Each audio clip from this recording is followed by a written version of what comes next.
Hello दोस्तों, welcome to the channel Botanica gardening. दोस्तों, हमारे आसपास ऐसे हजारों पेड़ और पौधे हैं जिसके बारे में बहुत कम लोग ही जानते हैं। अगर बात करें भारतीय वनस्पतियों के बारे में तो ऐसे कई दुर्लभ पौधे हैं जो सिर्फ हिमालय के जंगलों में होते हैं। लेकिन कुछ ऐसे पौधे हैं जो घर पर गमले में आसानी से उगाए भी जा सकते हैं। इन्हीं दुर्लभ पौधों में से एक पौधा है सिंदूर का।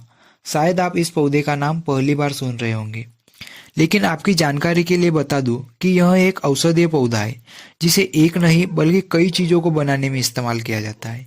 अगर आप इस प्लांट के बारे में नहीं जानते हैं तो आपको इस वीडियो को जरूर देखना चाहिए, क्योंकि आज इस वीडियो में मैं आपको सिंदूर के पौधे के बारे में बताने जा रहा हूँ और ये भी बताने जा रहा हूँ कि गार्डन में इसे कैसे आसानी से उगा सकते हैं। तो आइए जानते हैं सिंदूर के पौधे के बारे में। तो क्या है सिंदूर का पौधा? तो सिंदूर का प्लांट एक औषधीय पौधा है जिसका साइंटिफिक नेम बिग्जा ओरेलाना है। कई लोग इस पौधे को सिंदूरी, कपिला जैसे आदि अन्य नामों से भी जानते हैं। कई लोग इसे लिपस्टिक ट्री भी कहते हैं, क्योंकि इस पौधे के फल को लिपस्टिक का रंग बनाने में भी इस्तेमाल किया जाता है। लिपस्टिक बनाने के अलावा सिंदूर के फल का कई अन्य चीजों को बनाने में भी इस्तेमाल होता है। कहा जाता है इस फल से सिंदूर से लेकर बाल रंगने में, नेल पॉलिश, साबुन एवं पेंट में भी इसका इस्तेमाल किया जाता है। लाल स्याही बनाने में भी इसका इस्तेमाल किया जाता है। सौंदर्य चीजों में इस्तेमाल करने के साथ साथ इस फल के अर्क से निकले तेल को चीज, बटर, सूप, सॉस आदि बनाने में भी उपयोग किया जाता है। हालांकि फूड में इसका इस्तेमाल लैटिन अमेरिका में किया जाता है। यह तो हो गए सिंदूर के पौधे के कुछ उपयोग। अब जानते हैं सिंदूर के पौधे को लगाने के बारे में। सिंदूरी पौधे को घर पर उगाना बहुत ही आसान है। बस आपको छोटी छोटी बातों का ध्यान रखना होगा। इस औषधि पौधे को लगाने के लिए सबसे पहले बीज, खाद, गमला, मिट्टी और पानी का इंतजाम करना होगा।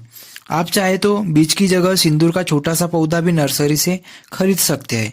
आपको सबसे पहले गमले में उपजाऊ मिट्टी को भरना होगा, जिसे कम से कम एक दिन धूप में छोड़ना पड़ता है। ऐसा करने से मिट्टी में मौजूद अत्यधिक नमी दूर हो जाती है और कीड़े मकोड़े खत्म हो जाते हैं। इसके बाद मिट्टी में 2 मग खाद डाल दें और दोनों को हाथों से या फिर किसी औजार की मदद से मिक्स कर दीजिए।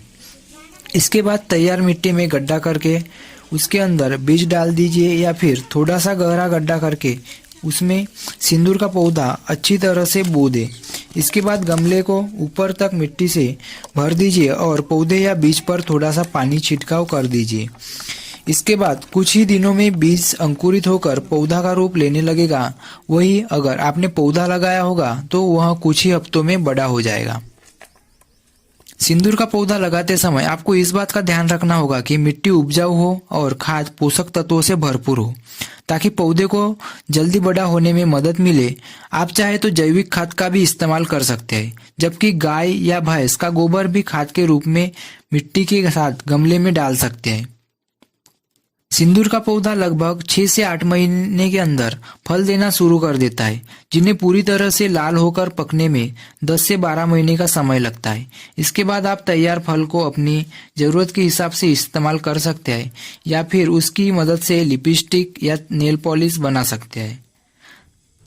तो यह हो गई सिंदूर के पौधे की कुछ सामान्य जानकारी। अगर वीडियो अच्छी लगी हो तो लाइक और शेयर करें और ऐसी ही वीडियो देखने के लिए चैनल को सब्सक्राइब करें।